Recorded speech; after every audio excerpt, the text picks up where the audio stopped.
이제 우리 다 같이 주악에 맞춰 묵도하심으로 주일날 3부 예배를 시작하겠습니다.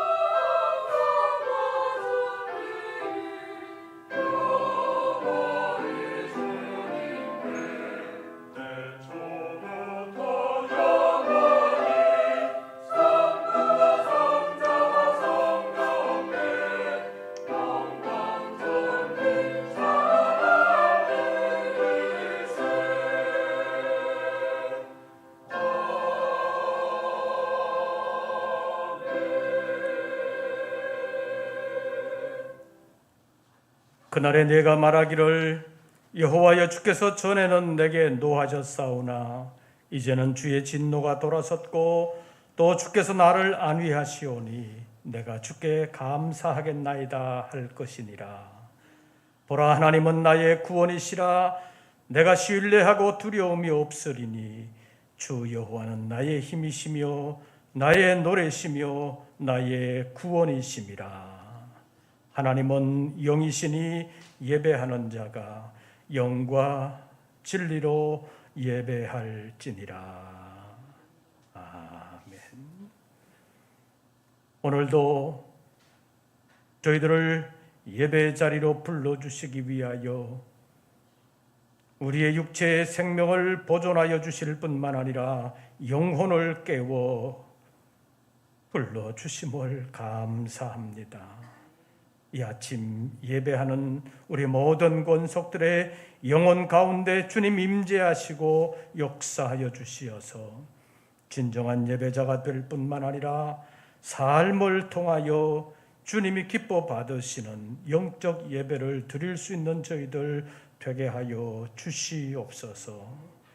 이 시간 우리 가운데 임재하시고 역사해 주셔서 새로운 한 주간을 살아가는 종들에게 지혜와 능력으로 함께하여 주심을 믿사오며 우리 주 예수 그리스도의 이름으로 기원하옵나이다.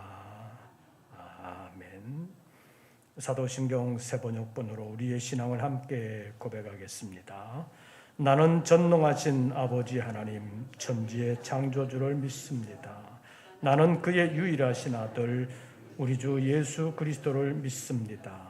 그는 성령으로 잉태되어 동정녀 마리아에게서 나시고 본디오 빌라도에게 고난을 받아 십자가에 못 박혀 죽으시고 장사된 지 사흘 만에 죽은 자 가운데서 다시 살아나셨으며 하늘에 오르시어 전능하신 아버지 하나님 우편에 앉아 계시다가 거기로부터 살아있는 자와 죽은 자를 심판하러 오십니다.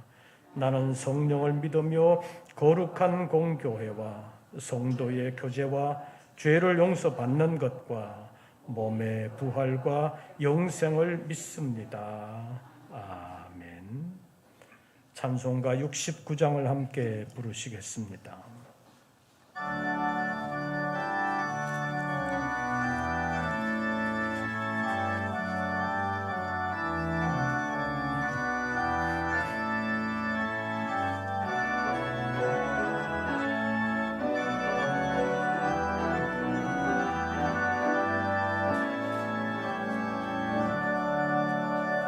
온 천하 만물 으로로 다 주를 찬양하여라. 할렐루야 할렐루야. 조금 빛나는 밝은 해 전빛 나는 밝은 달 하나님을 찬양하라. 할렐루야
꽃과 열을 내어서 하나님을 찬양하라. 할렐루야 할렐루야 할렐루야. 저 귀한 땅은 한없는 복을 펼치요. 할렐루야 할렐루야. 땅 위에 꽃과 열매들 주 영광 나타내어라. 하나님을 찬양하라.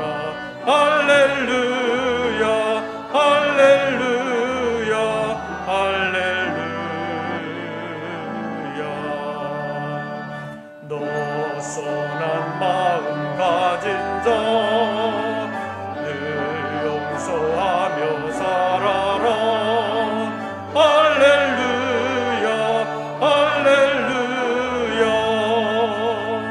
큰 고통 슬픔 지닌 자 내 근심 주께 맡겨라. 하나님을 찬양하라. 할렐루야 할렐루야 할렐루야. 주 은혜 받은 만민아 다 부러 경배하여라. 할렐루야 할렐루야. 성삼위일체 주님께 존귀와 영광 돌려라. 주를 찬양. 할렐루야 할렐루야 할렐루야 할렐루야.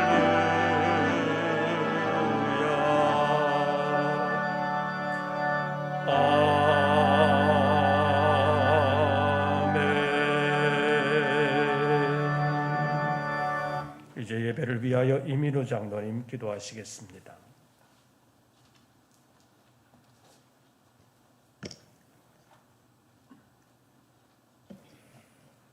전능하신 하나님, 하나님의 전능하심으로 지난 한 주간도 우리를 지키시고 인도하시어 오늘 주의 날 주의 전에 모여 감사와 찬양을 드릴 수 있도록 허락하심을 감사드립니다.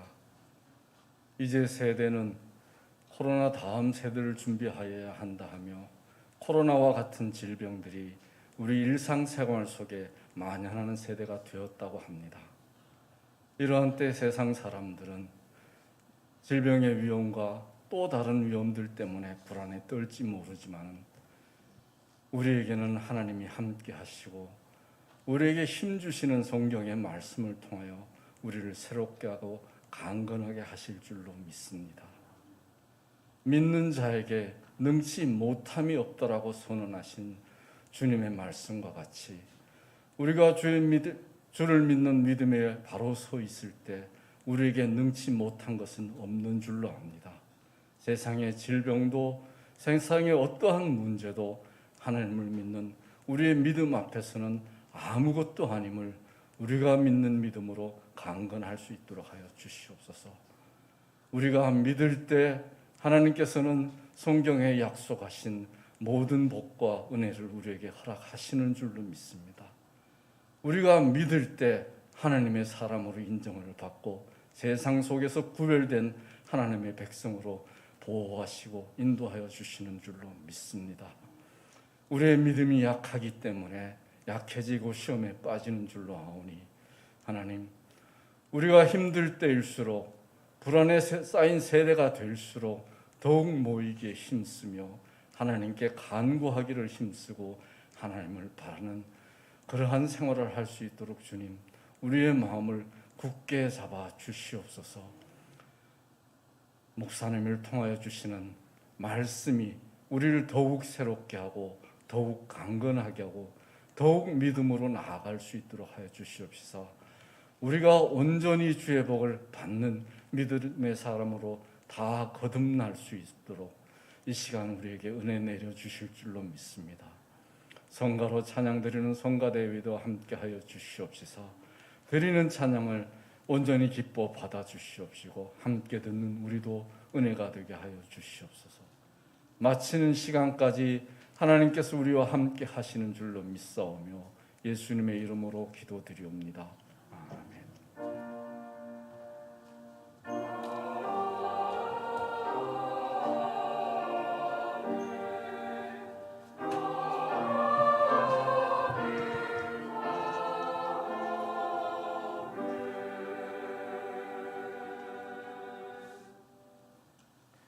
오늘 우리에게 주시는 하나님의 말씀을 찾습니다.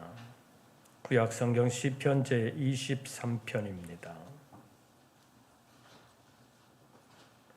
제가 가진 성경은 구약 성경 817조 시편 제 23편 1절부터 6절까지의 말씀을 교독하시겠습니다.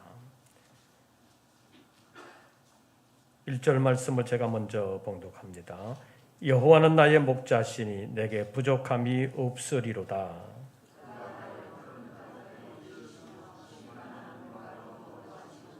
내 영혼을 소생시키시고 자기 이름을 위하여 의의 길로 인도하시는도다.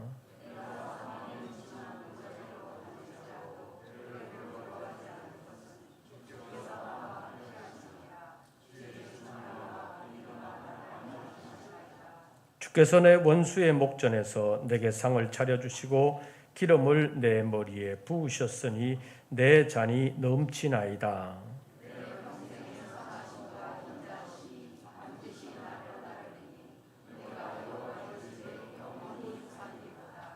아멘. 이제 임마누엘 성가대의 찬양이 있겠습니다.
오늘도 주의 이름으로 예배하는 우리 모든 권속들에게 우리 주님의 은혜와 평강이 함께 하시기를 축원합니다. 사랑하는 성도 여러분, 지금까지 살아오시는 동안 가슴 답답함이 혹시 있으셨습니까? 아마도 단 한 번도 없었다고 말한다면 거짓말이 되지 않을까 싶습니다. 물론 가슴 답답한 일도 여러 가지 양상의 차이는 있을 수 있습니다. 천식이 있는 사람은 갑자기 천식이 악화되어서 숨이 가빠지는 경우도 있을 수 있고, 알러지 현상을 가지고 있는 사람은 갑작스런 알러지 현상 때문에 호흡기 계통에 충격을 받아서 숨이 답답해지는 경우도 있을 수 있습니다. 그러나 방금 말씀드린 가슴 답답함이라는 것은 실제적인 호흡의 답답함만을 말하는 것이 아니라 숨은 잘 쉬어지지만 마음이 편하지 못해서 가슴 답답한 상황을 말하는 것입니다.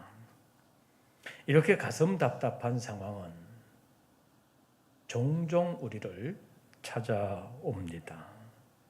마치 맹수가 잡아먹으려고 호시탐탐 노리다가 빈틈이 보이면 공격하는 것처럼 우리의 행복을 파괴하려고 하는, 우리의 즐거움을 뺏어가려고 하는 그런 세력들이 늘 우리를 노리고 있다고 말할 수 있습니다. 구체적으로 보면 세상 근심과 걱정이 우리의 마음을 공격하는 것을 볼 수 있습니다. 세상에서 가장 평화롭고 가장 평안한 사람이 누구냐? 이런 질문에 대하여 어머니 품속에서 젖을 빨고 있는 아이가 세상 평화롭고 가장 평안한 사람이다 하는데 이 일을 달 사람은 별로 없습니다. 세상적인 기준으로 보면 갓난아이는 가장 약한 존재입니다. 그럼에도 불구하고 어머니 품속에서 젖을 빠는 동안에는 그 어린 아이에게는 세상 근심과 걱정이 비지고 들어갈 틈이 없다는 사실입니다. 마태복음 13장에 보면 예수님께서 말씀하신 여러 가지 비유의 말씀들이 기록되어 있는데 그 중에 씨 뿌리는 자의 비유라고 일컬어졌던 비유의 말씀이 기록되어 있습니다. 이 비유의 말씀은 사실은 씨 뿌리는 자에게 초점이 맞춰져 있는 것이 아닙니다. 씨 뿌리는 자도 같고 뿌려지는 씨도 같지만 씨가 어떤 땅에 뿌려지느냐에 따라서 열매를 맺느냐 맺지 못하느냐가 갈라지기 때문에 어떻게 보면 뿌려지는 땅에 대한 비유라고 말할 수 있습니다. 그래서 요즘은 4가지 땅에 뿌려진 씨의 비유다 이렇게 부르기도 합니다. 이 비유의 말씀에서 제대로 결실을 하지 못하는 3가지의 경우가 있는데 하나는 길가에 뿌려진 것이고 둘째는 돌밭에 뿌려진 것이고 셋째는 가시떨기에 뿌려진 것입니다. 길가라고 하는 땅은 사람들이 늘 밟고 다니는 땅이기 때문에 다져지고 다져져서 잡초도 제대로 자랄 수 없는 땅이기 때문에 씨가 뿌려져도 뿌리를 내릴 수가 없어서 새가 와서 먹어버린다고 표현하고 있습니다. 두 번째로 돌밭은 우리나라의 돌밭과는 좀 다릅니다.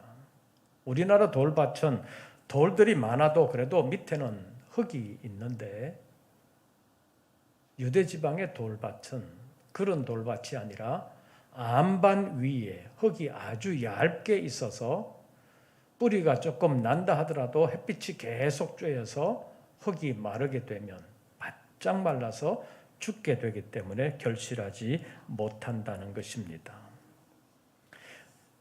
그리고 가시떨기에 떨어졌다는 것은 가시덤불이 많은 땅에 떨어지기 때문에 밑에 흙이 있어서 싹은 나지만 싹이 가시덤불 때문에 기운에 막혀서 제대로 자라지 못하여 결국 결실하지 못한다는 것을 말하는 것인데, 이것에 대하여 설명을 하시면서 가시떨기에 떨어졌다는 게 뭐냐?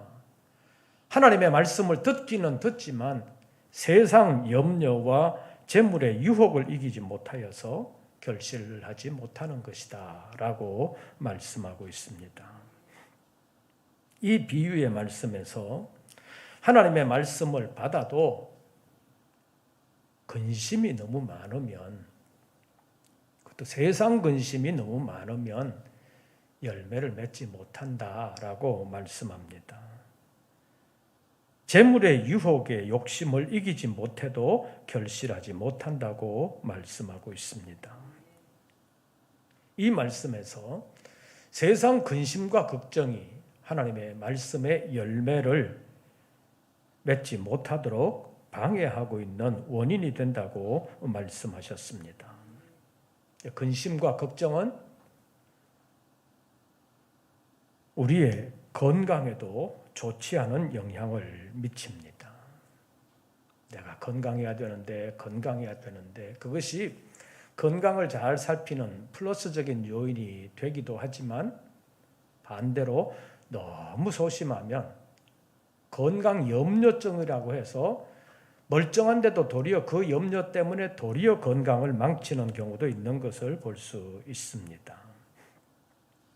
잠언 15장 13절에는 마음의 즐거움은 얼굴을 빛나게 하여도 마음의 근심은 심령을 상하게 한다고 말씀했습니다. 잠언 17장 22절에서는 마음의 즐거움은 양약이라도 심령의 근심은 뼈를 마르게 한다고 말씀합니다.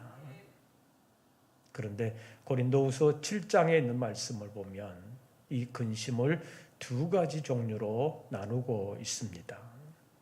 하나는 하나님의 뜻대로 하는 근심이고, 또 하나는 세상 근심이라는 것입니다.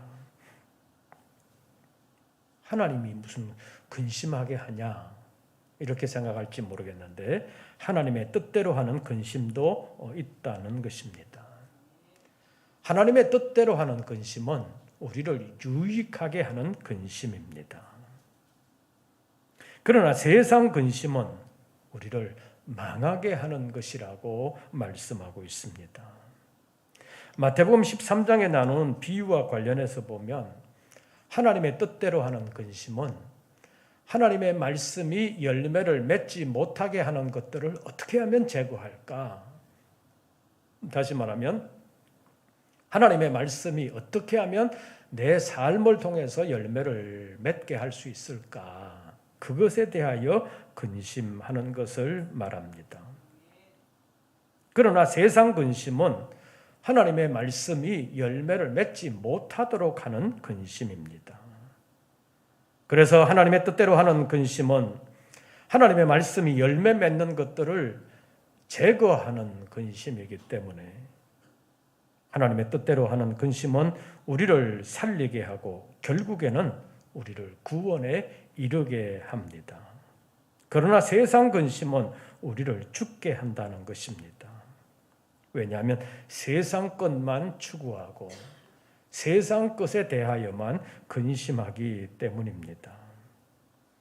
세상 것만 추구하는 사람은 세상의 노예가 되어 결국 세상의 멸망과 함께 멸망당하게 된다는 것입니다. 이 자본주의 사회 속에서 돈 하는 이유가 어디에 있습니까? 돈 없음에 대한 불안함 때문입니다. 돈이 없으면 뭣도 못하고 못한다. 그런 생각이 있기 때문에 돈을 좀 가지고 있으면 평안하지 않을까? 돈이 좀 많으면 걱정거리가 없어지지 않을까? 그런 생각이 있기 때문에 악착같이 돈을 벌려고 하는 사람들도 있습니다. 돈이 자기의 걱정거리, 근심거리를 없애줄 것이라고 믿는 사람들입니다.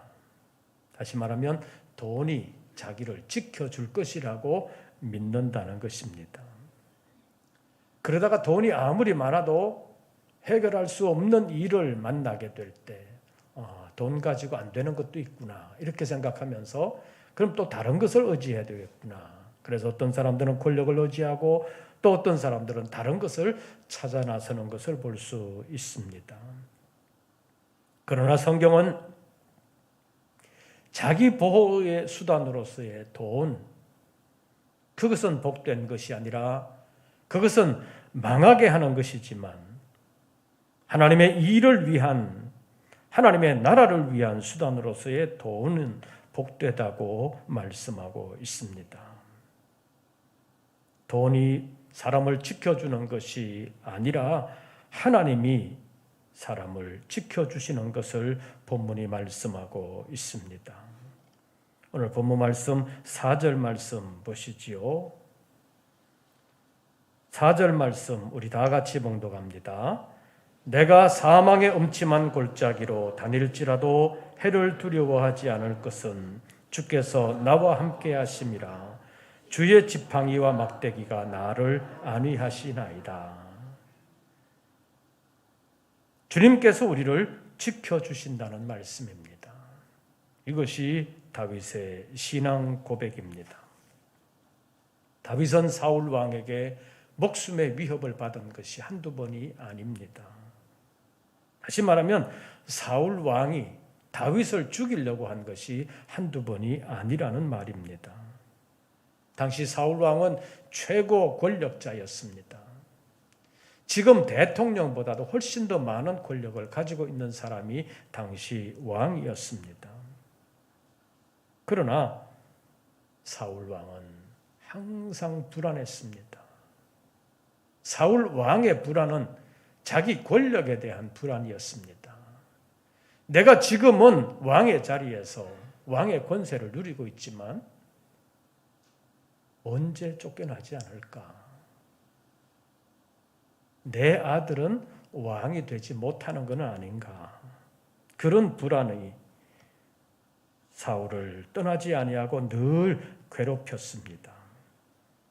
그래서 최고 권력을 가지고 있으면서도 늘 불안해했던 것이 사울 왕의 삶이었습니다. 그 불안함의 경계 대상 1호가 다윗이었습니다. 그래서 사울은 다윗을 없애려고 안간힘을 썼습니다. 그러나 다윗은 달랐습니다. 다윗에게는 권력이 없었습니다. 그럼에도 불구하고 다윗의 마음은 항상 평안했습니다. 하나님께서 자신의 목자가 되어 주셔서 자기를 지켜주신다는 믿음, 그것이 확고했기 때문입니다. 그래서 다윗을 죽이려고 쫓아다니는 권력자 사울의 마음에는 평강이 없었지만 도망다니는 다윗의 마음에는 늘 평강이 있었던 것입니다. 본문 4절 말씀 다시 보시지요. 4절 우리 다 같이 읽습니다.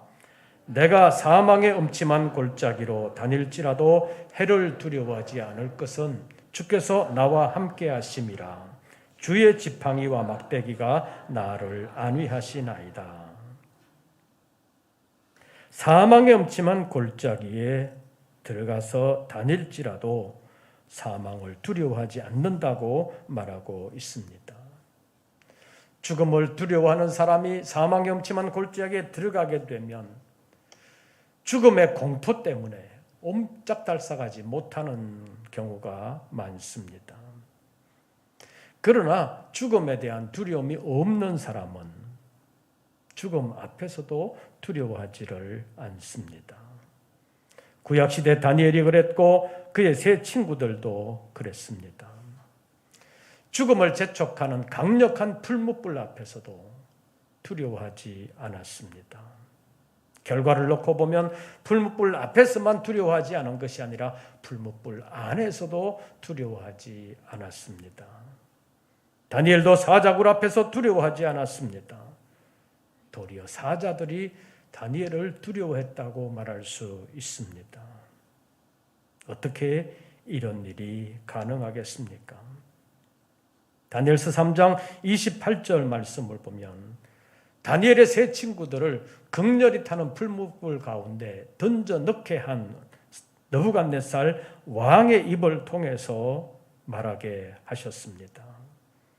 하나님이 그의 천사를 보내사 하나님을 의뢰하고 자기 몸을 바쳐 왕의 명령을 거역하고 그 하나님 밖에는 다른 신을 섬기지 아니하며 그에게 절하지 아니한 종들을 구원하셨도다, 이렇게 말하고 있습니다.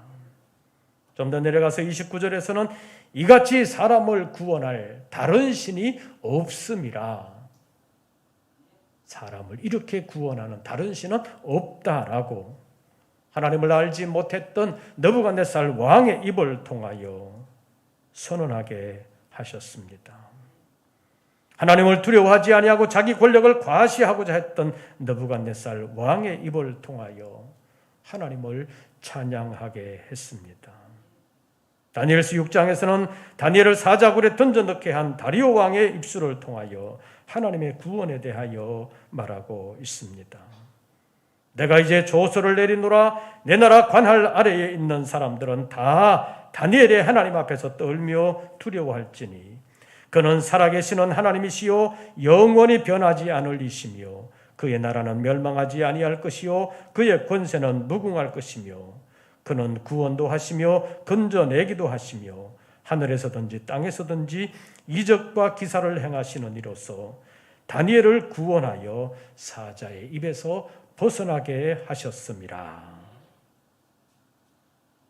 두 경우 다 왕의 권력을 가지고 죽음으로 위협했던 그 사람들의 입을 통해서 지켜주시고 살려주시는 하나님에 대하여 찬양하게 했습니다.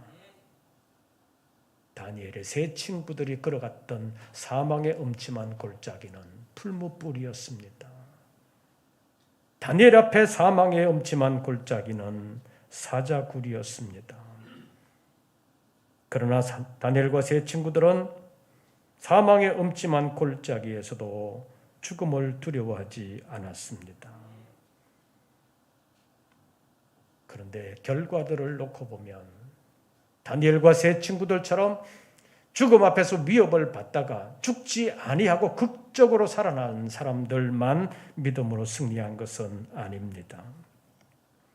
기독교 역사를 통해서 보면 믿음을 지키기 위하여 순교를 당한 사람 많이 있습니다. 그 순교자들도 죽음 앞에서 두려워하지 않았습니다. 죽음의 형장으로 걸어가면서도 담담하게 찬양을 불렀습니다. 그들은 죽음을 두려워하지 아니하고 죽음의 골짜기에 들어갔습니다. 그들은 결국 죽임을 당했습니다. 그러나 그들은 죽지 않았습니다. 이런 것에 대하여 히브리서 11장 4절에서 이렇게 말합니다. 그가 죽었으나 그 믿음으로써 지금도 말하느니라. 아벨의 죽음에 대하여 설명하는 것입니다. 아벨은 죽임을 당하여 죽었으나 그가 살아서 지금도 말하고 있다는 것입니다. 그러나 아벨을 죽인 가인은 지금도 그 영혼이 죄책감에 사로잡혀 고통 가운데 있을 것입니다. 많은 순교자들을 죽인 사람들도 마찬가지일 것입니다. 그러나 죽음 앞에서도 안위하시는 하나님을 믿고 그 하나님을 의지하는 사람은 지금도 사망의 음침한 골짜기에서도 해를 두려워하지 않습니다. 죽음의 경우만이 아니라 질병의 경우도 마찬가지입니다. 질병 가운데 있다가 극적으로 치유된 사람만 질병을 이긴 것이 아니라 질병 때문에 죽은 사람들 가운데서도 끝까지 믿음을 지키며 질병을 이긴 사람들이 있습니다. 죽었으나 믿음으로 말하는 사람들이 많다는 말씀입니다. 사망의 음침한 골짜기에서도 평안을 누릴 수 있습니다. 오늘 본문의 다윗이 그랬고 예수님도 그랬고 예수님은 이런 평안을 제자들에게 주시기를 원하셨습니다. 요한복음 17장 27절에서 평안을 너희에게 끼치노니 곧 나의 평안을 너희에게 주노라 라고 말씀하시면서 내가 너희에게 주는 것은 세상이 주는 것과 같이 아니하니라. 너희는 마음에 근심하지도 말고 두려워하지도 말라고 말씀하셨습니다. 예수님은 이 말씀을 하시고 이제 얼마 있지 않아서 사망의 음침한 골짜기와 같은 십자가의 길을 가셔야 했습니다. 그 예수님께서 이렇게 말씀하십니다. 보라, 너희가 각각 다 제 곳으로 흩어지고 나를 혼자 둘 때가 오나니 곧 이때라. 이제 내 혼자 십자가의 길을 간다라고 말씀하신 것입니다. 그러나 내가 혼자 있는 것이 아니라 아버지께서 나와 함께 계시느니라. 이것이 예수님의 믿음의 고백입니다. 그리고 나서 제자들을 위하여 이렇게 말씀하십니다. 이것을 너희에게 이르는 것은 너희로 내 안에서 평안을 누리게 하려 함이라. 너희가 세상에서는 환난을 당하나 담대하라. 내가 세상을 이기었노라. 예수님은 사망의 음침한 골짜기에서도 평안을 누리게 하기 위해서 제자들에게 말씀을 주셨습니다. 다윗도 이런 상황을 만났습니다. 이런 상황에서 다윗은 뭐라고 말했습니까? 오늘 본문 4절 말씀 다시 한 번 더 보시죠. 내가 사망의 음침한 골짜기로 다닐지라도 뭘 두려워하지 않을 것은 해를 두려워하지 않을 것은 누가 나와 함께 하심이라? 주께서 나와 함께 하심이라. 주의 지팡이와 막대기가 나를 뭐 하시나이다? 안위하시나이다. 주께서 나와 함께 하심이라. 하나님이 우리와 함께 하심이라.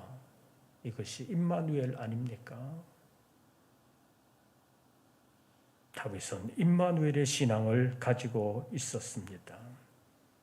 신구약 성경을 통틀어서 보면 임마누엘이라는 이름을 가진 이는 예수 그리스도십니다. 그 예수님께서 지금까지도 말씀하십니다. 볼지어다 내가 세상 끝날까지 항상 너희와 함께 있으리라. 임마누엘이라는 이름을 가지고 항상 아버지 하나님께서 함께 하시는 그 예수님께서 항상 우리와 함께 계시겠다고 약속하셨습니다. 성령도 우리의 영원한 보혜사가 되셔서 영원한 안위자가 되실 것을 성경이 말씀했습니다. 오늘 본문에서 하나님은 다윗의 안위자가 되어 주셨습니다. 신약 성경을 통해서 예수 그리스도는 우리의 영원한 안위자, 함께 계시는 이가 되시겠다고 말씀하셨습니다. 성령은 영원한 보혜사가 되어 주신다고 말씀하셨습니다. 삼위일체 하나님은 우리의 영원한 안위자가 되십니다. 안위하시는 하나님, 그 하나님이 우리의 하나님이십니다. 본문 4절 말씀 우리 다 같이 봉독하고 기도하겠습니다. 4절 다 같이 봉독합니다. 내가 사망의 음침한 골짜기로 다닐지라도 해를 두려워하지 않을 것은 주께서 나와 함께 하심이라. 주의 지팡이와 막대기가 나를 안위하시나이다. 아멘. 기도하겠습니다. 세상이 우리를 지켜주지 못해도 주님께서 우리를 지켜주실 줄로 믿습니다. 죽음이 우리를 위협해도 죽음을 넘어서 영원한 생명과 영원한 복의 나라가 우리를 기다리는 줄로 믿습니다. 죽음 앞에서도 두려워하지 않았던 다윗의 믿음을 가지고 주께서 나와 함께 하심이라. 주의 지팡이와 막대기가 나를 안위하시나이다. 이 믿음을 가지고 오늘의 어려움을 두려워하는 것이 아니라 담대하게 이겨내고 마침내 주의 평강을 누리는 우리 모든 권속들 되게 하여 주시옵소서. 예수님의 이름으로 기도하옵나이다. 아멘. 우리 찬송가 419장을 부르시면서 준비하신 예물 드리겠습니다.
거기서 평화를 누리리라. 주 날개 밑 평안하다. 그 사랑 끈을 짜니뇨. 주 날개 밑 내 쉬는 영혼이 거기서 살리. 주 날개 밑 잠든 기쁨이 있네. 고달픈 세상길 가는 동안 나 거기 숨어 돌보심을 받고 영원한 안식을 얻으리라. 주 날개 밑 평안하다. 그 사랑 짜니뇨. 주 날개 밑 내 쉬는 영혼이 거기서 살리.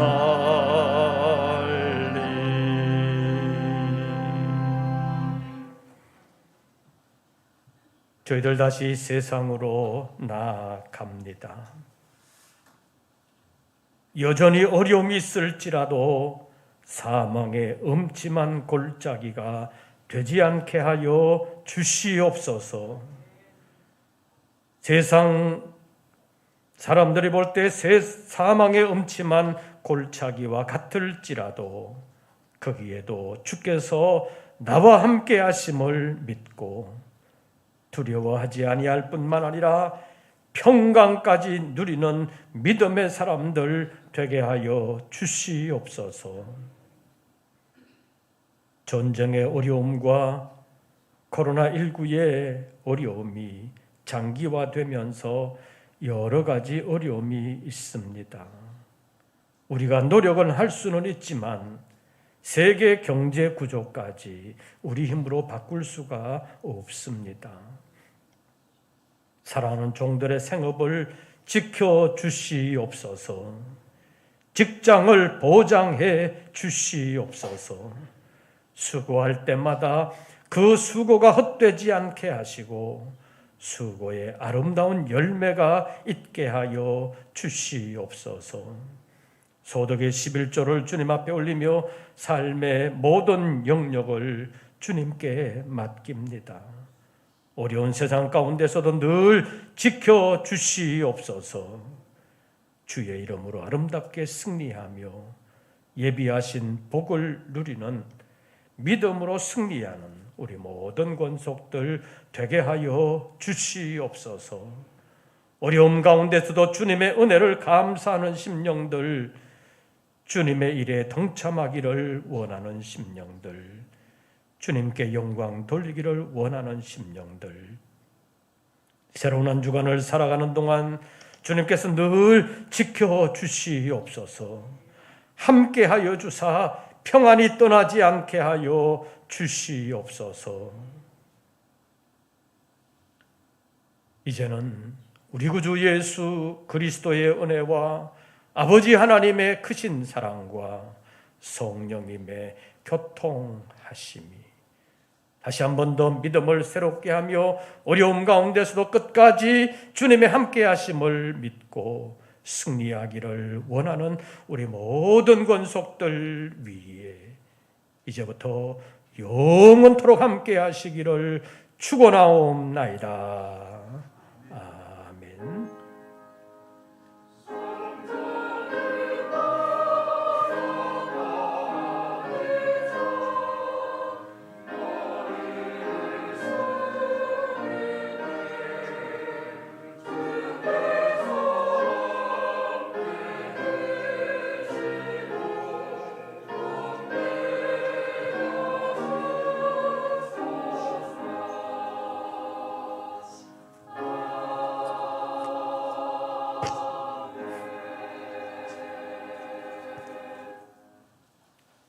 광고 말씀드리겠습니다.